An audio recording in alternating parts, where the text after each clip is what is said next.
అది మహేంద్రవనం అనే గ్రామం. ఆ గ్రామంలో అసలైన దోషి.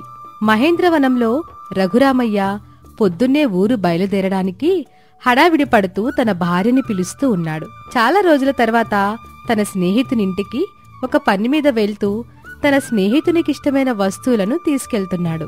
రాజ్యం, త్వరగా ఇప్పటికే చాలా ఆలస్యమైంది. నా స్నేహితుడికి ఇష్టమైనవన్నీ సర్దిపెట్టమన్నాను. పెట్టేశావా? అబ్బబ్బబ్బబ్బా, అన్నీ పెట్టేశానులేండి, ఏం మర్చిపోలేదు. మీరు జాగ్రత్తగా వెళ్ళిరండి. రంగారావు అన్నయ్య గారిని వాళ్ళింట్లో వాళ్ళని అడిగినట్లు చెప్పండి. తప్పకుండా చెప్తాను. సరే, నేను వెళ్ళొస్తాను. జాగ్రత్త. క్షేమంగా వెళ్ళి లాభంగా రండి అని అంటుంది తన భార్య. రఘురామయ్య బయలుదేరి తన చిన్ననాటి స్నేహితుడైన రంగారావు ఇంటికి వెళ్తాడు. రఘురామయ్యని చూసిన రంగారావు ఎంతో ఆప్యాయంగా పలకరిస్తాడు. ఏమిట్రా రఘురామయ్య, ఈ స్నేహితుడింటికి ఇంత అకస్మాత్తుగా వచ్చావు? నీ స్నేహితుడిన్నాళ్ళ గుర్తొచ్చాడా? అకస్మాత్తుగా కాదు, నాకు ఈ స్నేహితుడు ఎప్పుడూ గుర్తుంటాడు. మీ ఊర్లో ఓ చిన్న పనుండొచ్చాన్రా. బహుశా పని పూర్తిగాడానికి ఓ 2 రోజులు సమయం పట్టొచ్చు. అందాక నీ ఇంట్లోనే ఉంటాను. ఈ 2 రోజులు నీ అతిథి మర్యాదలవి చవి చూస్తానులే. దానికేం భాగ్యంరా, ఈ అతిథి మర్యాదలతో ఉబ్బి తబ్బిబ్బయ్యేలా చేస్తానుగా అని అనగానే ఇద్దరూ నవ్వుకుంటారు. ఆ మరుసటి రోజు రంగారావు తన స్నేహితుడైన చలపతి ఇంటికి రఘురామయ్యను తీసుకుని వెళ్తాడు. రారా రంగారావు, బావున్నావా? ఇంతకీ ఎవరితను? ఇతడు నా స్నేహితుడ్రా. నువ్వు మహేంద్రవనం ఊరు వినే ఉంటావుగా? వినటమేంటి, ఆ ఊళ్ళో ఏ సమస్య వచ్చినా రఘురామయ్య అనే వ్యక్తి పరిష్కరిస్తాడంటగా. అతను చాలా తెలివైన వాడని, ఎటువంటి కష్టమైన సమస్యైనా చిటికలో పరిష్కరిస్తాడని చుట్టుపక్కల ఊళ్ళో వాళ్ళు కూడా అంతుచిక్కని సమస్యల్ని అతని దగ్గరికే తీసుకొచ్చి పరిష్కారం చెప్పమంటారని విన్నాను. ఇతడు అదే ఊళ్ళో ఉంటారా? ఆ మాటలకు రంగారావు నవ్వుతూ ఇలా అంటాడు. ఆ ఊళ్ళో ఉండడమే కాదురా, నువ్విప్పటిదాకా ఎవరినైతే బొగిడావో సాక్షాత్తు అతడే ఇతడు, రఘురామయ్య, నా స్నేహితుడు. అవునా, ఇతనేనా రఘురామయ్య అంటే? నమస్కారం అండి రఘురామయ్య గారు. మీ తెలివితేటల గురించి ఈ చుట్టుపక్కల ఊర్లలో ప్రజలు రకరకాలుగా చెప్పుకుంటారు. మిమ్మల్ని ఎట్టా గలవటం చాలా సంతోషంగా ఉంది. మిమ్మల్ని కలవటం కూడా చాలా సంతోషంగా ఉంది. నేను చిన్న ఆస్తి పని మీద ఈ ఊరొచ్చాను. నాకు చిన్న సాయం కావాలి, మీరు చేయగలరని రంగారావు నన్నిక్కడి తీసుకొచ్చాడు. ఎంత మాట! మీలాంటి వాళ్ళకి సహాయం చేయడం నా భాగ్యం. తప్పకుండా మీకు ఏ సహాయం కావాలన్నా నేను చేస్తాను. ముందు మీరు మా ఇంటికొచ్చిన శుభ సందర్భంలో ఏదైనా తీసుకోవాలి అని చెప్పి లోపల ఉన్న తన కూతురైన కాత్యాయనిని పిలుస్తాడు. అమ్మా కాత్యాయని, ఇంటికి అతిథులొచ్చారు, నువ్వు వాళ్ళ కోసం పలహారాలు దమ్మా అని చెప్పి రఘురామయ్యని రంగారావుని కూర్చోపెట్టి కుశల ప్రశ్నలు వేస్తాడు. అంతలో కాత్యాయని పలహారాలతో అక్కడికొస్తుంది. రామ్మ కాత్యాయని, ఇతను రఘురామయ్య, మహేంద్రవనం ఊరి పెద్ద, పైగా మీ రంగారావు మామయ్య స్నేహితుడు రఘురామయ్య గారు. ఈమె నా ఒక్కగానొక్క కూతురండి, పేరు కాత్యాయని. నమస్కారమండి. నమస్కారమమ్మా. అచ్చం మహాలక్ష్మిలా చూడచక్కగా ఉన్నావు. అమ్మాయిలో లక్ష్మీ కలగనిపిస్తుంది చలపతి గారు అని అనటంతో చలపతి తన మనసులో ఇలా అనుకుంటాడు.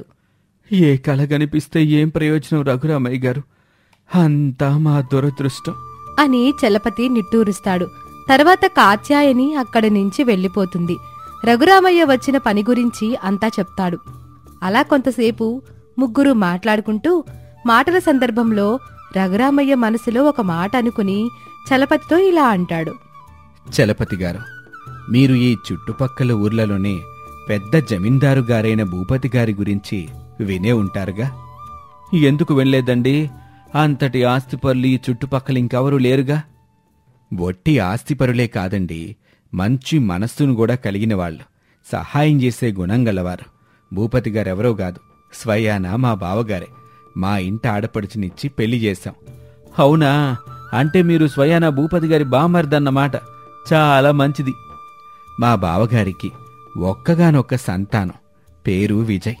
చాలా మంచోడు, పైగా చదువుకున్నాడు, తెలివైనాడు. విజయ్కి ఈ మధ్య సంబంధాలు చూస్తున్నాం. నాకెందుకో మా విజయ్కి మీ కాత్యాయని వీళ్ళిద్దరి జంట చూడచక్కగా ఉంటుందేమో అనిపిస్తుంది. ఒక్కసారి మీరు విజయ్ని చూసి మీకన్నీ విధాలుగా నచ్చితే వాళ్ళిద్దరి పెళ్లి గురించి మాట్లాడదాం. మీరేమంటారు?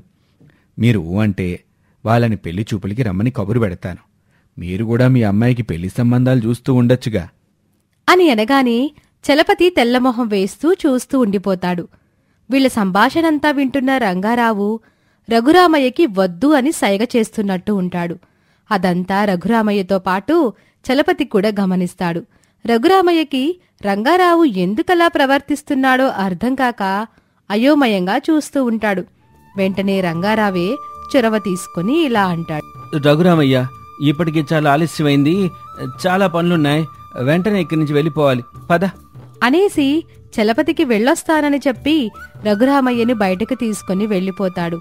ఎందుకలా ప్రవర్తిస్తున్నాడో అర్థం కాని రఘురామయ్య బయటకు వెళ్లి ఇలా అడుగుతాడు.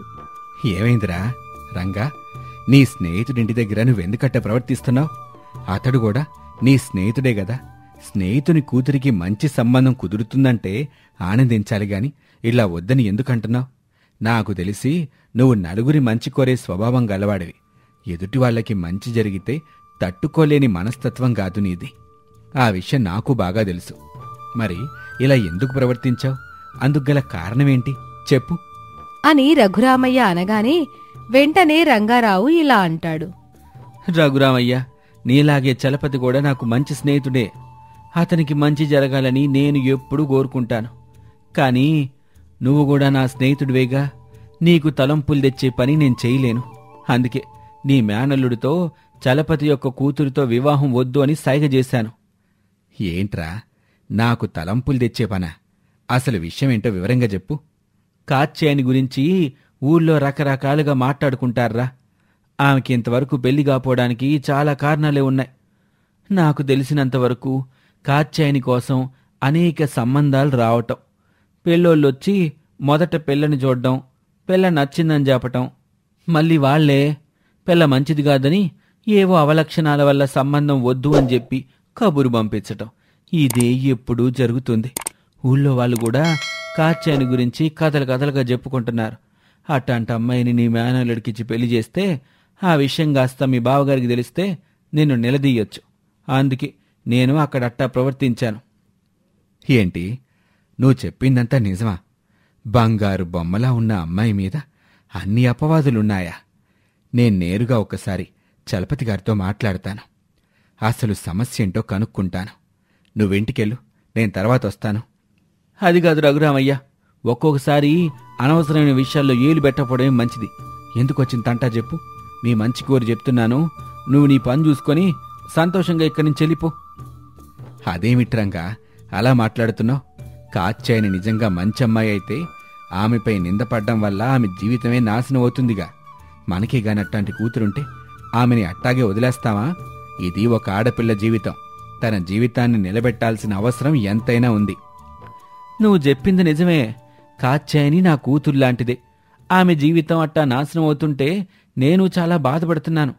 కాని ఏం చేస్తాం? కన్న తండ్రే ఏమీ చేయలేని స్థితిలో ఉన్నాడు. పైగా ఇందులో అంతు చిక్కని రహస్యం ఒకటి ఉందని ఊళ్ళో చాలామంది మాట్లాడుకుంటున్నారు. ఇట్టా నువ్వు ఎన్ని సమస్యలను నెత్తిమీదేసుకుంటావు? ఇదంతా చలపతంటే గిట్టన వాళ్ళు చేస్తున్న పనిలా ఉంది. వాళ్ళు ఈ సమస్యని నువ్వు సరిదిద్దుతున్నావని నీపైన పగ పెంచుకొని నిన్నేమన్నా చేస్తే నేను తట్టుకోలేనురా. ఓసి అదా నీ సమస్య? నేనే రాజు. నాకేదో జరుగుతుందని సమస్యను పరిష్కరించకుండా వదిలిపెట్టను. నువ్వేమీ కంగారు పడకు. నా జాగ్రత్తల్లో నేనుంటాను. నీకు నేను మాటిస్తున్నాను.